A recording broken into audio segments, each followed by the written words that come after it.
இந்த நாள் இனிய நாளாய் அமையட்டும். வணக்கம். 25/2/2026 புதன்கிழமை, விஸ்வாவசு வருடத்திலே மாசி மாதத்திலே 13ஆம் நாள். இன்றைய நாள் வளர்பிறையிலே இருக்கக்கூடிய அஷ்டமி. காலையில 4:10 வரைக்கும் இருக்கும். பின்பு நவமி திதி வந்துடும். ரோகிணி நட்சத்திரம் மாலை 2 மணி 8 நிமிடம் வரை இருக்கும். பின்பு மிருகசிரீஷம் என்கிற நட்சத்திரம் வந்துடும். இந்த நட்சத்திரத்தினாலே சுவாதி மற்றும் விசாக நட்சத்திரக்காரர்கள் சந்திராஷ்டம எஃபெக்டும் இருக்கும். இன்னைக்கு சித்த யோகம் அப்படின்னா நிறைவான யோகம், மங்களகரமானது அப்படின்னு அர்த்தம். இன்னைக்கு சித்த யோகம் கொண்ட நாள் புதன்கிழமை. பொண்ணு கிடைச்சாலும் புதன் கிடைக்காது அப்படின்னு சொல்லுவாங்க. அப்படிப்பட்ட ஒரு நல்ல நாள்.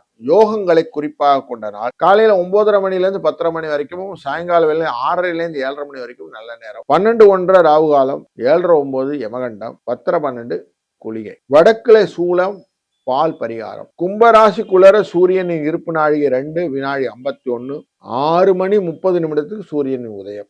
இன்னைக்கு ஒரு மேல் நோக்கு நாள். அப்படின்னா எதையுமே வெளிப்படையாக பேசக்கூடிய நாள் அப்படின்னு வைத்துக் கொள்ளலாம். கட்டடங்கள்லாம் போன்ற கட்டுவதற்கு நல்ல நாள் அப்படின்னு. இன்றைய நாளில நமக்கு விஷ்கம்பம் என்கிற நாமயோகத்தின் முதலாவது நாமயோகம், பாலவகரணம் என்கிற புலி அப்படின்னு சொல்லுவோம். மங்களகரமான நாள். மங்களகரமான காரியங்கள் செய்வதனால லாபங்கள் கிடைக்கும். பயிர் தொழிலே விதை விதைக்கிறதுக்கு நல்ல நாள். பற்கள் போன்றவற்றெல்லாம் அந்த டென்டிஸ்ட் போயிட்டு பல்லெல்லாம் சரி பண்ணிக்கணும்னா பண்ணிக்கலாம். மர வேலை, சிற்ப வேலைகள்லாம் ஆரம்பிக்கணும்னா வீட்டில் உள்ள ஒர்க்கெல்லாம், ஃபேப்ரிகேஷன், ஃபர்னிச்சர் ஒர்க்ஸ், அதெல்லாம் இன்னைக்கு தாராளம் பண்ணலாம். இதெல்லாம் நல்லபடியாக முடிச்சு கொடுக்கக்கூடிய நல்ல நாள் இன்று. அதுலேயும் இன்னைக்கு நவமி திதி அப்படின்னு முடிந்து, நவமி திதி, அஷ்டமி திதி முடிந்து நவமி திதி வருது. நவமி திதினாலே நமக்கு செய்யற காரியத்தை கரெக்டா செய்யணும்னு எண்ணம் வரும். பகைவரை அழிப்பது, நண்பர்களுக்கு எவ்வளவு கஷ்டம் வந்தாலும் துணை நிற்பது, இப்படி எல்லாம் கொண்டு வரும். ரோகிணி நட்சத்திரம் அப்படிங்கிற நட்சத்திரம் ரொம்ப முக்கியமான நட்சத்திரம். ரோகிணியில தான்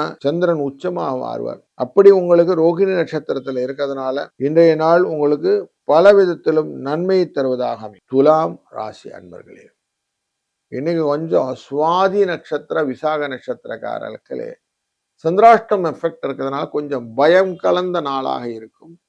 தொழிலிலும் பெருசா எஃபெக்டிவா ஒர்க் ஒன்றும் பண்ண முடியல அப்படிங்கிற ஒரு ஆதங்கமும் இன்றைக்கு இருக்கும். அப்படிங்கிறது மறுப்பதற்கில்லை. சந்திரனின் 2ஆம் இடத்தின் பார்வை உங்களுக்கு குடும்பத்தில சில குழப்பங்களை ஏற்படுத்தி அதிலே தீர்வு காண வேண்டிய சூழ்நிலையே இருக்கும். அதுக்கு மனசை கொஞ்சம் காலையிலே ரிலாக்ஸ் பண்ணிக்கணும். புதன்கிழமை இந்த ரோகிணி நட்சத்திரத்துல மனசை ரிலாக்ஸ் பண்றது அப்படின்னா பக்தி பாடல்களுக்குள்ள நீங்க போகணும். அம்மன் பாடல்கள், விஷ்ணுவின் பாடல்கள், இதெல்லாம் கேட்டு கொஞ்சம் ரிலாக்ஸ் பண்ணி இந்த நாளை துவங்குங்கள். நல்லது நடக்கும்.